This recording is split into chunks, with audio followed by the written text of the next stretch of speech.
Ventre affamé ne craint pas la pluie, ventre étudiant encore moins. Sous le hall, entre les bâtiments D et E du campus universitaire de Troubiran, d'un côté, plusieurs dizaines d'étudiants font la queue à l'appel de certaines associations estudiantines. De l'autre, deux entreprises guyanaises qui s'apprêtent à leur distribuer gratuitement des denrées de première nécessité. Entre les deux, les organisateurs font tout pour ne pas engendrer un nouveau cluster. Il faut respecter la distance de sécurité, s'il vous plaît. Vous êtes trop près l'un et l'autre, s'il vous plaît.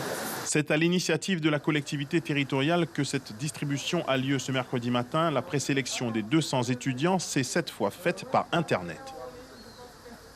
C'est organisé par un site que nous, on a, et puis on met nos prénoms, notre nom et puis l'adresse mail.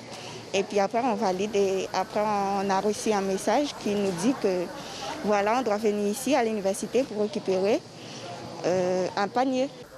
Passé la liste de vérification, les étudiants ont chacun droit à une boîte de cassoulet, une de maïs, une de haricots verts, un pot de pâte à tartiner, 2 kilos de riz et 2 kilos de... Plus de poulet.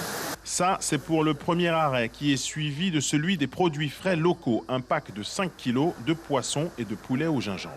On a choisi d'aider les étudiants en difficulté, donc les étudiants qui ont souffert de cette épidémie, qui ont peut-être perdu leur emploi, qui n'ont pas de travail, qui sont en difficulté financière, alimentaire, voire même en difficulté de logement. Et c'est sur ces bases-là qu'on a choisi les étudiants. Il y en a beaucoup, on a essayé d'aider le plus possible, mais il y en a toujours plus à aider. La crise a été très difficile pour les étudiants.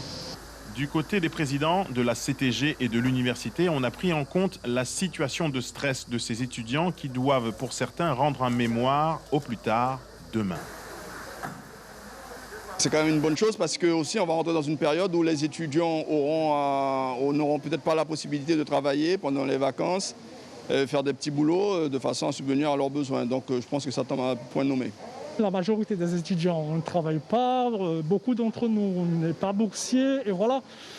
Et, ça c'est quelque chose de très bienvenu lorsque la CTG il organise quelque chose comme ça. C'est vrai que c'est un partenariat avec l'université et on peut que dire merci. Voilà. Suivez l'info sur Guyana Première, télé, radio et Internet.